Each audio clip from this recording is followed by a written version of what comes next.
આ વાનગીનું એવું છે કે ખાલી શિયાળામાં બને, વિન્ટર સ્પેશિયલ છે. કારણ કે તાજી તુવેર આવી હોય ને, બહુ જ મસ્ત કૂણી કૂણી તુવેર હોય, એ લઈ અને વીણી નાખીએ. ઘણીવાર ફ્રોઝન પણ કરતા હોય બધા, એ પણ કરી શકાય. તો આખી સિઝન તમે ખાઈ શકો. લગ્ન પ્રસંગમાં કે હોટલમાં તમે જ્યારે ગુજરાતી થાળી મંગાવો તો એમાં પણ આ હોય છે. તો આજે આપણે બહુ જ સરસ રીતે બનાવશું. એક બાઉલ ભરીને મેં તુવેર લઈ લીધી છે, લીલી તુવેર છે, લીલું લસણ લઈ લીધું છે અને 3 જેવા તીખા મરચાં લીધા છે. આમાં લાલ મરચું નથી હોતું, એટલે આપણે લીલા મરચાં એ રીતે નાખવાના. આદું પણ નાખી શકો, પણ સ્પેશિયલી લીલવાની કચોરીમાં આદુનો ટેસ્ટ મજા નથી આવતી. એટલે લીલું લસણ પણ આ જ સિઝનમાં હોય, એટલે લીલું લસણને આ બધી વસ્તુનો છે ને ભરપૂર ઉપયોગ કરી લેવાય. સિઝનમાં જ્યારે હોય ને ત્યારે ખાઈ લેવું. એકદમ ફાઇન ચોપરમાં તમે ચોપ કરી નાખવાનું છે. સાવ મિક્સરમાં કરો તો પલ્સ મોડ ઉપર કરવાનું. આવો અધકચરો ભૂક્કો થવો જોઈએ, સાવ દળાઈ ન જવું જોઈએ. હવે એક પેન લઈ લીધું છે, એમાં મોટા 2 ચમચા એટલે કે 2 ટેબલ સ્પૂન જેટલું મેં તેલ લઈ લીધું છે. તેલ ગરમ થઈ જાય એટલે તેમાં જીરું નાખીશું, હિંગ નાખીશું. ઘણીવાર એવું હોય કે તુવેરના દાણા ઓછા હોય અને તમારે ક્વોન્ટિટી થોડીક વધારે કરવી હોય તો લીલા વટાણા થોડા આમાં ઉમેરી શકો. બાકી ખાલી લીલવાની જ કચોરી હોય. હવે એમાં કલર માટે હળદર નાખશું. ગ્રીન કલર હોય ને એની સાથે થોડીક હળદર નાખો ને એટલે આનો કલર એકદમ ખીલીને બહાર આવશે. હવે જે આપણે અધકચરું વાટી રાખ્યું છે એ એમાં નાખી અને એકદમ સરસ સાંતળવાનું છે. તુવેર કાચી જ છે, એને આપણે બાફવી તો પડશે. બાફેલી તુવેર તો લેવાની જ નથી, છતાંય આ તુવેરને સાંતળી ઢાંકી અને બાફશું. આટલી ક્વોન્ટિટીને બાફતા લગભગ 6 થી 8 મિનિટ લાગે છે. ઢાંકવાનું, પછી 2 મિનિટ પછી ખોલી અને હલાવી લેવાનું, પાછું ઢાંકવાનું. આ રીતે ઢાંકતા વરાળમાં બાફવાનું છે. હવે બીજી બાજુ એને બાઇન્ડિંગ આપવા માટે મેં 2 ચમચા ચણાનો લોટ લઈ લીધો છે. તમે આમાં ગાંઠિયા પણ ઉમેરી શકો, ગાંઠિયા હોય એનો ભૂકો કરીને પણ ઉમેરી શકો. મેં અહીંયા ચણાનો લોટ શેકી લીધો છે, એ નાખીશું. અને ચેક પણ વચ્ચે વચ્ચે કરતા જવાનું કે બાફી ગઈ છે કે નહીં. તો લગભગ 6 થી 7 મિનિટ થઈ ગઈ છે. આપણે ચેક કરી લઈએ કે આપણી તુવેર બાફી ગઈ છે કે નહીં. દાણો હાથમાં લઈ અને દબાવી જોવાનો એટલે આપણને ખબર પડે. જો મારે અહીંયા હવે બાફી ગઈ છે, લગભગ 7 મિનિટ જેવું થયું છે. તો એમાં આપણે શેકેલો ચણાનો લોટ નાખી દઈશું. ઘરમાં જો ગાંઠિયા ન હોય, ચણાનો લોટ ન નાખવો હોય તો બાફીને બટેટું પણ નાખી શકાય, અથવા તો જો દાળિયા પડ્યા હોય ને તો એની દાળનો ભૂક્કો કરી અને એ પણ નાખી શકાય. હવે મેં શેકેલી શીંગનો ભૂક્કો કરી નાખ્યો છે, એ નાખ્યો છે. કાજુ અને કિસમિસના ઝીણા ઝીણા ટુકડા કરી નાખ્યા છે, એ નાખ્યા છે. તલ નાખી દઈશું સફેદ થોડા. સૂકા નાળિયેરનું ખમણ નાખ્યું છે. તમારી પાસે જો નાળિયેર પડ્યું હોય તો એનું પણ, તાજા નાળિયેરનું પણ ખમણ કરીને નાખી શકાય. પછી એમાં 1 ચમચી ગરમ મસાલો નાખશું. ખાંડ અને લીંબુનો રસ એ બંને નાખશું. આગળ પડતી જરાક ગળાશ ખટાશ હોય તો કચોરી બહુ જ સરસ લાગે છે, એટલે એ રીતે તમે ઉમેરી દેજો. અને છેલ્લે ગેસ બંધ કરી કોથમીર અને લીલા લસણનો થોડોક ગ્રીન પાર્ટ જે હોય ને એ નાખી દઈશું. હવે એકદમ સરસ બધું મિક્સ કરશું એટલે જુઓ તમે હલાવશો ને ત્યાં જ ખ્યાલ આવી જશે એકદમ સરસ બાઇન્ડિંગ આવી ગયું છે. છતાંય તમને જો એમ ખાતરી કરવી હોય ને તો એક થોડોક પાર્ટ લઈ અને એની ગોળો વાળી જુઓ.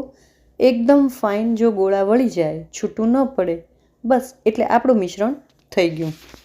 હવે આ રીતે બધા જ આપણે જે સાઇઝની કચોરી કરવી હોય એ સાઇઝના ગોળા વાળી અને સાઈડમાં રાખી દઈશું. ચાલો હવે કચોરીના બહારના પડ માટે આપણે લોટ બાંધી લઈશું. અહીંયા મેં 1 કપ જેટલો મેંદો લીધો છે. ખાલી ઘઉંનો લોટ પણ લઈ શકાય. ઘઉં અને મેંદો એ બેનો અડધો લોટ કરીને પણ લઈ શકાય. હવે આમાં ઘીનું મોણ દેવાનું છે, મુઠ્ઠી પડતું મોણ નાખવાનું છે. બસ આ રીતે મુઠ્ઠી બંધાય એ રીતે નાખવાનું છે. મીઠું નાખવાનું છે. હવે એક સિક્રેટ બતાવું છું. થોડો લીંબુનો રસ નાખશો ને એટલે જે એના પડ ઉપર જે ઓલી ફોડલીઓ ઉપસે ને એ નહીં ઉપસે. તમારી લીસ્સી કચોરી એકદમ બજાર જેવી તૈયાર થશે.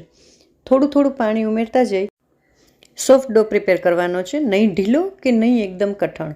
હવે એને સેજ હાથમાં ઘીવાળો હાથ કરી અને લગભગ 5 મિનિટ જેવું કૂણવી લેવાનું છે. એટલે એમાં ગ્લુટન, જો કે મેંદામાં ફૂલ ગ્લુટન હોય પણ ગ્લુટન સરસ રીતે ક્રિએટ થાય. હવે એને ઢાંકીને રાખી દઈશું. 15 મિનિટ રેસ્ટ દેવાનો છે. એના પછી જુઓ તમે કેટલો સરસ લચકદાર આપણો લોટ તૈયાર થઈ ગયો છે. નાના નાના લુવા વાળી જ દેશું. સાઈડમાં મેં તેલ ગરમ કરવા મૂકી દીધું છે. એકદમ પાતળી પૂરી વણવાની છે આપણે. જાડું પડ આમાં સારું ન લાગે. જામનગરી કચોરી હોય તો થોડું પડ જાડું હોય, પણ આનું પડ તો એકદમ પાતળું જ હોય. આપણે જેમ ઘૂઘરા બનાવીએ અને પડ પાતળું હોય ને, બસ એ રીતે. હવે આ રીતે નાની પૂરી બનાવી, વચ્ચે ગોળો મૂકી દઈશ. આજુબાજુ મેં પાણી લગાડી દીધું છે. વચ્ચે પૂરણનો ગોળો મૂકી અને બસ જો આ રીતે વાળતા જવાનું છે. વાળી અને ઉપરની જે બધી પ્લીટ્સ ભેગી થઈ છે એ વાળ થોડો કાઢી લેશું, એટલે આપણને ખાલી લોટ ન આવે. બસ આ રીતે દબાવી શેપ આપી દેવાનો અને આ રીતે બધી કચોરી હું તૈયાર કરી લઈશ. હવે તેલ છે ને એ આપણું સામાન્ય ગરમ જ હોવું જોઈએ. બહુ ગરમ થઈ જાય તો તમારે થોડીવાર ગેસ બંધ કરી દેવાનો. સાવ ધીમા તાપે તમારે આમાં કચોરી નાખવાની અને તળવાની છે. નહીંતર પડ છે ને એ તમારું પોચું થઈ જશે. મોણ સરસ નાખ્યું છે એટલે તમારે એકદમ ક્રિસ્પી થવાની છે. બહુ જ ટેસ્ટી આ કચોરી લીલવાની બને છે. ખાલી શિયાળામાં બનતી વિન્ટર સ્પેશિયલ વાનગી છે. એકવાર ટ્રાય જરૂર કરજો. બહુ મસાલા છે જ નહીં, છતાંય એકદમ સુપર ટેસ્ટ છે એનો. હવે આ રીતે ગેસની ફ્લેમ લો જ રાખી અને બધી કચોરી ગુલાબી રંગની એટલે કે બદામી રંગની થાય ત્યાં સુધી તળી લેવાની છે. હું આ રીતે બધી જ કચોરી તળીને તૈયાર કરી લઉં છું. રેસીપી ગમે તો વિડીયોને લાઇક કરજો. હજી સુધી મારી ચેનલ એટલે કે દીપ્તિઝ રસોઈ ગુજરાતીને જો તમે સબસ્ક્રાઈબ ના કરી હોય તો જરૂર કરી લેજો.